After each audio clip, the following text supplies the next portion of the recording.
السلام عليكم ورحمة الله وبركاته.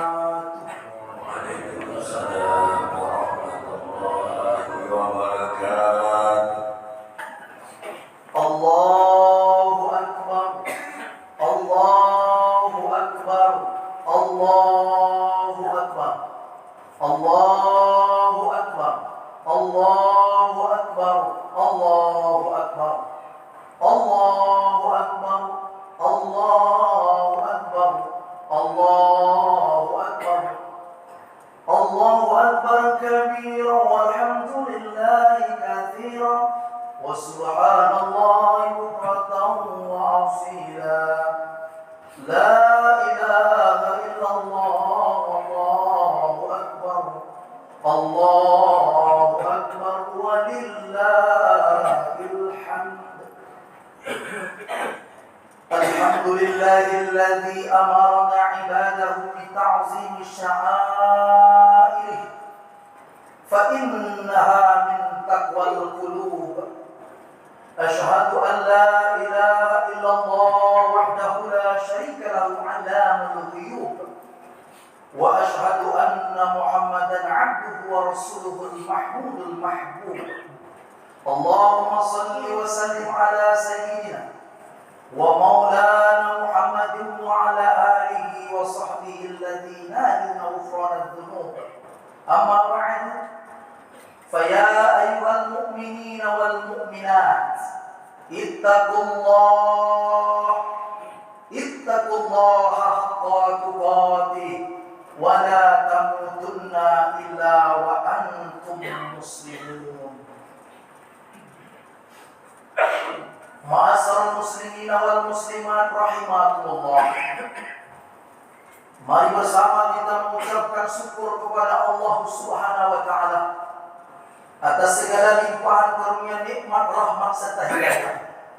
Sampai detik ini dalam suasana hari raya Idul Adha, Allah Subhanahu wa taala masih mencucurkan karunia nikmat rahmat serta hidayah tersebut. Diberikan Allah kepada kita nikmat berupa nikmat kehidupan. Ketika jantung kita masih bisa lagi berdegup, nadi kita masih bisa lagi berdenyut, setiap helahan napas yang masih bisa turun dan naik, setiap kedipan mata dan aliran darah, sesungguhnya ini semua merupakan nikmat dari Allah Subhanahu wa taala. Bukankah telah banyak orang-orang yang telah berpulang kepada Allah, berharap dapat bertasbih, bertahmid, bertakbir, melangkahkan kaki untuk melaksanakan sholat Idul Adha berjamaah, untuk dapat melaksanakan ibadah kurban.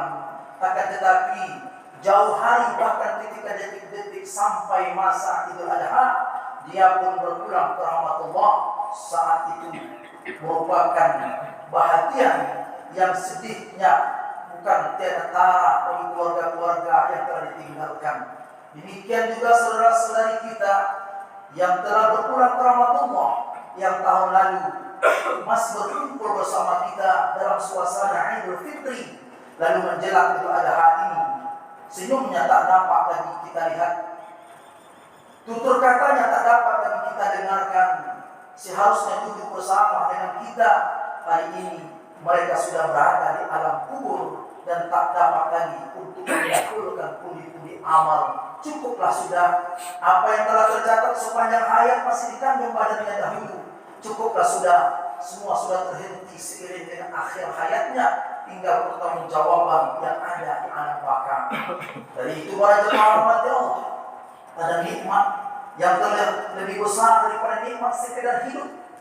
Itulah nikmat yang pertama, nikmat iman dan Islam.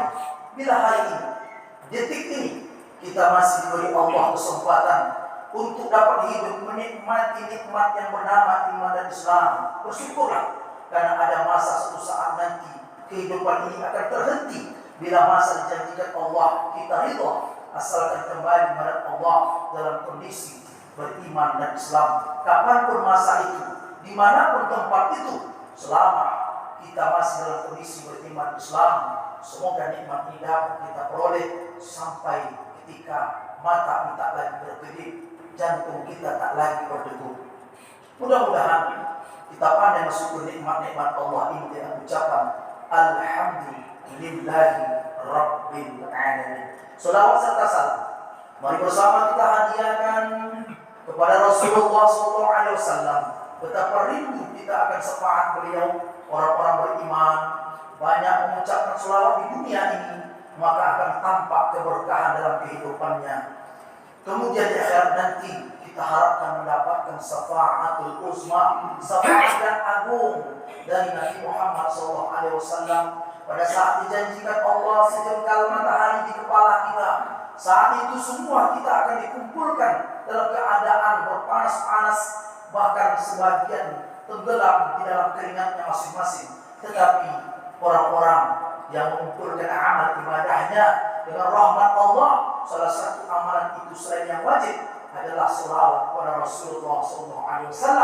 Mereka adalah orang-orang yang mendapatkan naungan ketika huru hara panasnya pada mahsyar dengan mengucapkan Allahumma salli ala Sayyidina Muhammad wa ala ali Sayyidina Muhammad. Kita bermunajat kepada Allah, ya Allah, golongkan kami yang berhadir di masjid ini dan umumnya seluruh umat Islam ketika berkumpul di padang mahsyar tergolong hamba-hamba yang mendapatkan syafaat dari Nabi Muhammad sallallahu alaihi wasallam. Amin ya rabbal alamin. Melalui mimbar ini khatib berwasiat, marilah bersama kita berusaha untuk meningkatkan ketakwaan kepada Allah dengan cara melaksanakan apa yang telah diperintahkan oleh Allah Subhanahu wa taala. Berusahalah untuk dapat menjauhkan segala bentuk larangan Allah. Semoga dengan demikian tergolonglah kita hamba-hamba Allah yang bertakwa, yang menjadi bekal utama sebagaimana difirmankan Allah Subhanahu wa taala, wa tazawwadu fa inna khairaz zadi taqwa. Mencari bekallah kamu, sebaik-baik bekal itu adalah takut kepada Allah Subhanahu wa taala. Ma'asyiral muslimin wal muslimat rahimakumullah. Lewat mimbar ini kita pilihkan tema kita dalam suasana Idul Adha ini, yaitu belajar dari doa dan pengalaman Nabi Ibrahim dan keluarga dalam perjuangan menegakkan syariat. Sebagaimana kita ketahui bersama bahwa kisah Nabi Ibrahim alaihissalam beserta keluarganya adalah kisah yang terus fenomenal, yang terus diceritakan dari tahun ke tahun, dari waktu ke waktu. Kisah itu diabadikan Allah dalam Al-Quranul Karim karena kebaikannya, dan kisah itu dipelajari kepada umat manusia.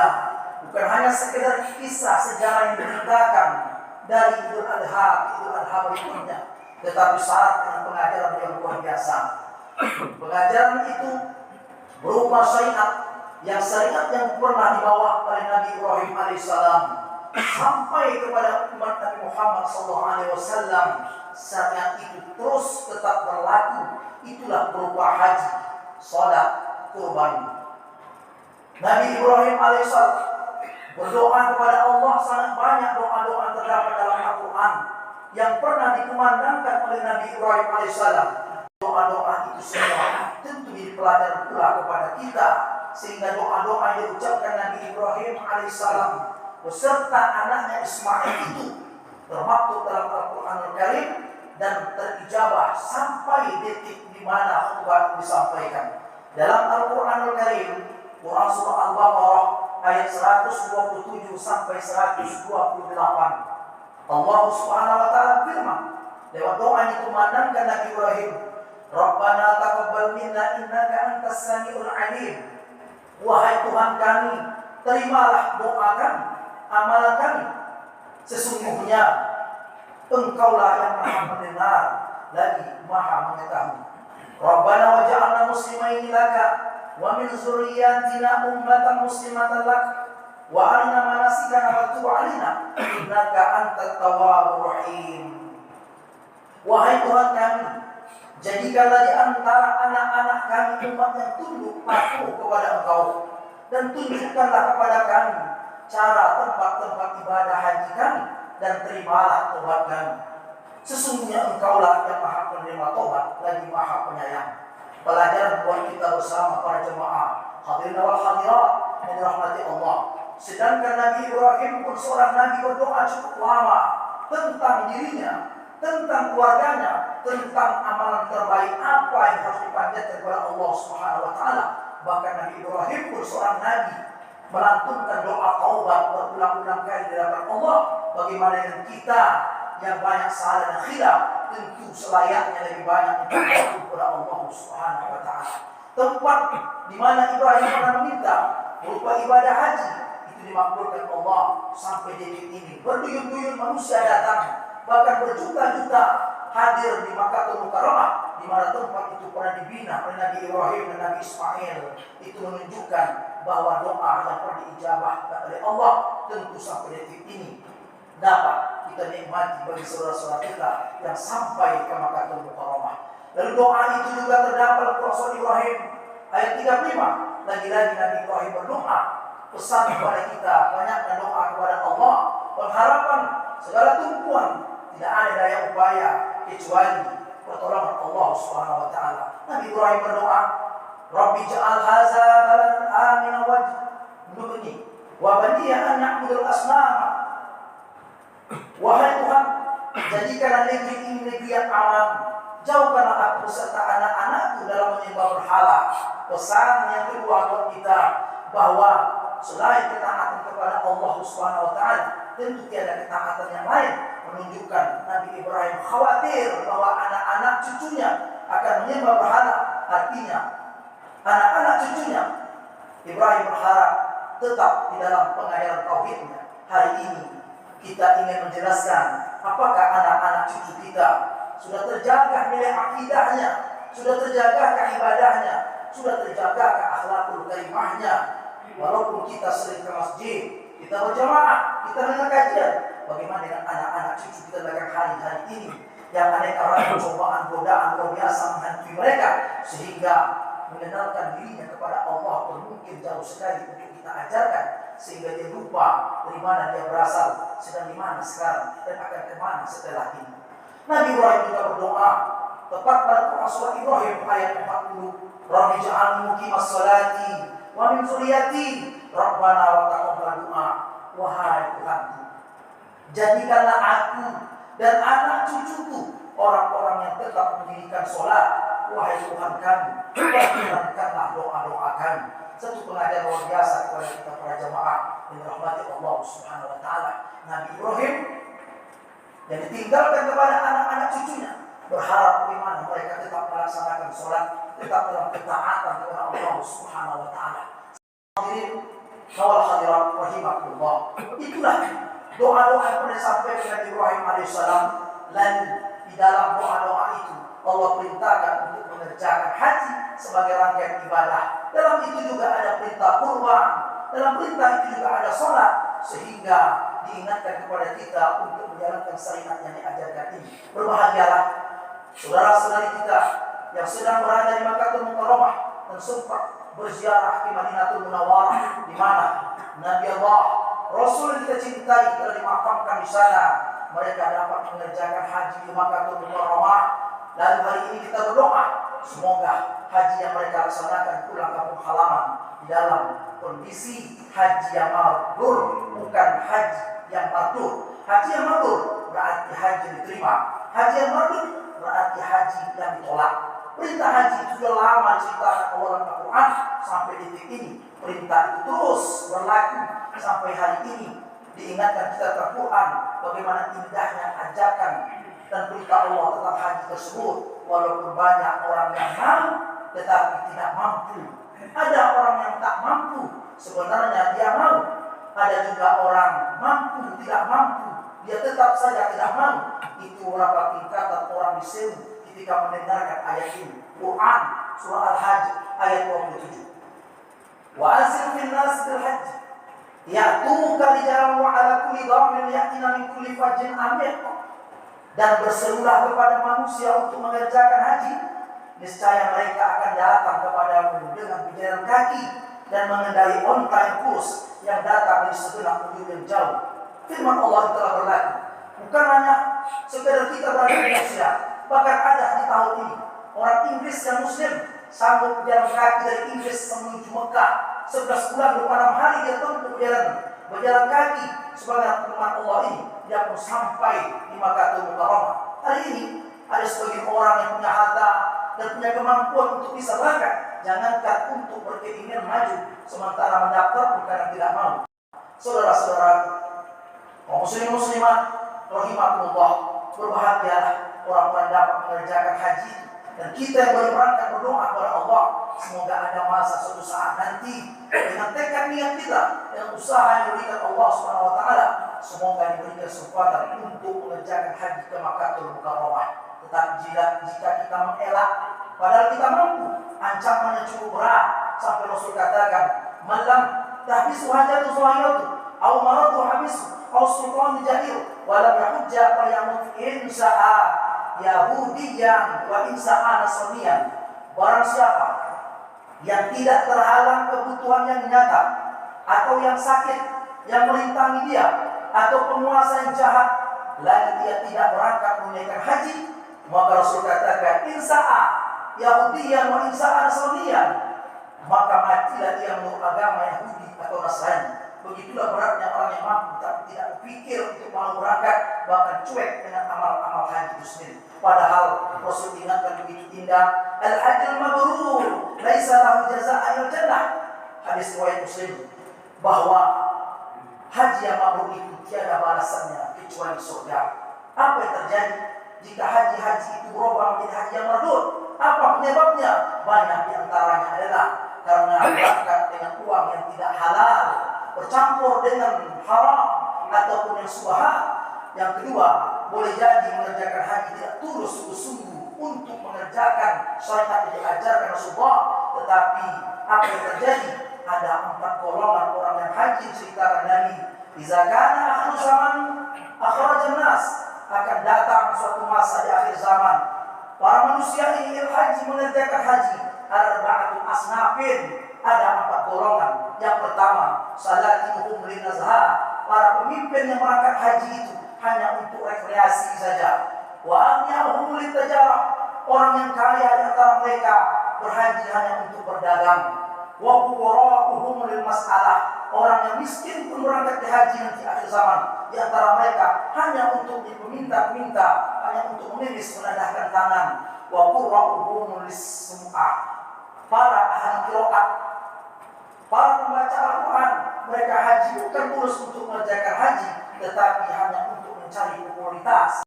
Nauzubillah, mudah-mudahan kita dijauhi dengan niat yang tidak baik ini. Dan bagaimana dengan orang-orang tidak mengerjakan haji? Bagaimana sempurna rukun Islam kita?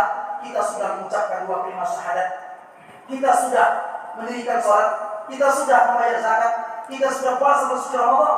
Mana rukun Islam yang kelima kita? Kurang tentunya kalau tidak mengerjakan haji. Tetapi kalau kita tidak mampu tapi mau, kita sudah berniat, ada amal-amalan setidaknya mendapatkan kita setara dengan pahala haji tersebut, supaya sempurna nilai rukun Islam tersebut. Apa itu? Di antaranya adalah pertama, orang yang menghidupkan majlis taklim, mengajar dan belajar di masjid-masjid sampai akhir hayat. Yang kedua, orang yang tidak berhenti sholat berjamaah 5 waktu di masjid sampai mati, dia mendapatkan pahala haji umrah tanpa mengerjakan haji ke Makkahul Mukarramah. Yang ketiga adalah man sholat adatan fi jama'atin thumma qala yasbulu hatta tatlu'u syamsu thumma shalla rak'ataini kana lahu ka'ajri hajjatan wa umratin tammah. Barang siapa, kata Rasulullah, yang sholat subuh berjamaah, kemudian dia duduk, dia zikrullah, berzikir kepada Allah, hatta tatlu'u syams, sampailah terbit matahari, summa shalla rak'ataini, kemudian dia sholat 2 rakaat, maka baginya adalah pahala hajjatin wa umrah, haji umrah. Nabi mengatakan tamah, sempurna sebagaimana amal orang-orang mengerjakan haji tersebut. Kemudian apa lagi yang dapat mengantarkan kita untuk mendapatkan pahala haji tanpa ke Mekah? Ulama sepakat, bukan berarti haji ini jika kita ada uang lalu kita tak perlu mengerjakan haji, tetapi nilai pahalanya kita dapatkan, yaitu orang yang berbakti kepada kedua orang tua, dia asuh, dia jaga, dia sayangi, berikan makan-makan yang enak kesukaannya, berikan pakaian-pakaian yang indah kesenangannya, sehingga dia jaga ibu atau ayahnya di hari tua, saat-saat umur usia senja. Anak-anak yang berkasih sayang kepada orang tuanya, sampai hari ini orang tua yang masih hidup, kita bisa berkasih sayang dengan mereka yang telah meninggal dunia. Doakan mereka, karena doa itu sangat diperlukan oleh orang-orang telah meninggal dunia, terutama ayah ibu kita yang sudah lama hilang pandangan mata. Dia yang dulu bersusah payah menjaga, memberikan kebaikan pengajaran kepada kita. Peras keringat, banting tulang, terbakar tulang belakangnya dalam dinafkahi halal untuk anak-anaknya. Hari ini orang tua itu mungkin tidak ada lagi di alam dunia ini. Apa yang mereka butuhkan? Doa anak-anak yang soleh saat mengangkatkan tangan mereka berkata, Allahumma ghfir lana dzunubana wal walidayna warhamhuma kama rabbayana shaghira. Menitik air matanya, terkenang bagaimana kebaikan orang tuanya. Hari ini kita bisa berdiri, bertatap muka, berkasih sayang bersama anak istri kita. Jangan lupa dengan seorang perempuan yang bernama ibu, seorang ayah yang telah bersusah payah ini untuk berbakti sebagaimana baktinya Nabi Ismail kepada Nabi Ibrahim alaihissalam. Bukan hanya diminta harta, bukan hanya diminta tentang jabatannya, bukan diminta tentang pengabdiannya, tetapi diabadikan Allah kisah itu sebagai pengajaran dalam keluarga besar tercinta ini. Apa itu? Ibrahim adalah contoh sosok bagi seorang ayah yang hidup di zaman ini. Ismail adalah sosok profil contoh untuk anak-anak remaja kita hari ini. Sedangkan Hajar itu adalah contoh untuk ibu-ibu atau istri kita hari ini. Bagaimana pengabdian Ismail ini? Sebagaimana dalam Quran kita paham. Falamma balagha ma'ahu sa'ya qala ya bunayya inni ara fil manami anni azbahuka fanzur madza tara qala ya abati if'al ma tu'mar satajiduni insyaallah minas sabirin. Maka tatkala anak itu sampai pada umur sanggup berusaha bersama Ibrahim berkata, wahai anakku, sesungguhnya aku melihat dalam mimpi bahwa aku menyembelihmu. Maka pikirkanlah, apa pendapatmu? Ia menjawab, wahai ayahku, kerjakanlah apa yang diperintahkan kepadamu. Insya Allah kamu akan mendapati aku termasuk orang-orang yang sabar. Satu jawaban yang indah untuk Nabi Ibrahim alaihissalam. Akankah anak-anak kita akan menjawab hal yang sama dengan apa yang dijawab oleh Nabi Ibrahim? Seorang anak yang begitu berbakti, anak yang soleh, bukan kepala tanggung ditunggu Nabi Ibrahim. 86 tahun Nabi Ibrahim berdoa minta anak dengan doa Rabbi habli minas solihin yang terdapat dalam Quran surah Sof ayat 100. 86 tahun Nabi Ibrahim memanjatkan doa ini agar mendapatkan seorang anak yang soleh. Rabbi habli minas solihin. Allah berkuasa, dititipkanlah buah hati belayan jiwa kepada Rahim Hajar. Lahirlah anak yang bernama Ismail. Tetapi saat itu Allah uji. Ibrahim pernah diuji dengan pemimpin yang zalim sampai Ibrahim mau dibakar. Ibrahim pernah diuji dengan ayah yang menyembah berhala. Kali ini Ibrahim berlepas ujian itu dan diuji dengan yang paling tersayang dalam hidupnya. Itulah anaknya yang bernama Ismail. Pesan kepada kita hari ini, Allah tidak meminta untuk dikorbankan istri kita. Allah tidak meminta mengorbankan jabatan harta kita yang melimpah ruah, kebun yang luas seluas mata memandang. Allah tidak meminta mengorbankan nyawa anak-anak kita. Allah tidak meminta mengorbankan nyawa kita. Yang Allah minta adalah satu ekor kambing ataupun satu ekor unta ataukah satu ekor sapi sebagai bentuk syukur kita kepada Allah dengan nikmat yang diberikan. Inna a'tayna al-kautsar. Sesungguhnya kan kita memberikan kepada nikmat yang banyak. Apa yang kita lakukan nikmat-nikmat itu? Washolli li rabbika wanhar. Maka sholatlah dan berkurbanlah. Para jemaah rahmat Allah Subhanahu wa taala, berbahagialah orang-orang yang bisa berkurban sehingga setiap tetes darah kurban itu yang mengalir maka diampunkan Allah. Satu jalan tercepat untuk mengampunkan dosa-dosa selain selawat Nabi, selain istighfar, bahwa kurban yang nitik ke tanah ketika disembelih maka diampunkan Allah dosa-dosa orang berkorban itu. Begitulah indahnya orang berkorban. Ketika diseru untuk mengerjakan kurban, untuk berkorban daripada apa yang bisa dia miliki, terutama dari apa yang disyariatkan berupa hewan ternak itu, maka kategori manusia pun sama dengan kategori orang mengerjakan haji. Ada orang yang mau tapi dia tak mampu, ada orang yang tak mampu tapi dia mau. Sebaiknya adalah setelah dia mampu, dia juga mau untuk berkorban. Yang paling celaka adalah mampu tidak mampu, dia tetap saja tidak mau untuk menyembelih hewan korban itu. Satu pandangan yang keliru sekali. Padahal semua itu sebuah perintah yang akan memberikan jalan taat kita kepada Allah Subhanahu wa taala. Jangan katakan kita tidak mampu atau tidak mau. Orang dapat membeli rokok 10.000 satu hari. Bila kita kumpulkan uang 5.000 satu hari, 360 hari, kita akan mendapatkan jumlah bahwa seekor kambing itu dapat kita berikan untuk diri kita sunat muakkad. Mari kita tutup khutbah ini sebagai renungan kita bersama bahwa dikisahkan Syekh Abdurrahman bin Abdullah bin Al-Waraq Al-Hazani Al-Mawazi. Suatu kali dia mengerjakan haji setiap tahun. Tahun pertama dia kerjakan haji, tahun kedua begitu seterusnya. Dia kumpulkan usaha yang luar biasa ini. Dia pun berangkat mengerjakan haji. Suatu waktu dia pun tertidur di dekat Ka'bah itu. Dalam mimpinya para wali Allah ini berbisiklah malaikat dan berkata, jelas didengar oleh Syekh Al-Waraq. Bisikan malaikat itu berdua berkata, bagaimana orang yang berangkat haji tahun ini? Malaikat yang satu menjawab, cukup banyak orang yang mengerjakan haji. Ada berapa? Kata malaikat yang satunya lagi, ada 600.000 orang mengerjakan haji. Bagaimana pahala mereka? Berkata malaikat yang satu pun tak diterima oleh Allah Subhanahu wa taala. Lalu malaikat yang satu berkata, apa sebab? Sebagian mereka itu ada mengerjakan perbuatan maksiat dengan apa yang dibawanya untuk yang haram, kemudian tidak ikhlasan batinnya untuk mengerjakan haji, merasa susah payah seakan-akan siksaan haji ini. Lalu siapa yang mendapatkan pahala haji itu?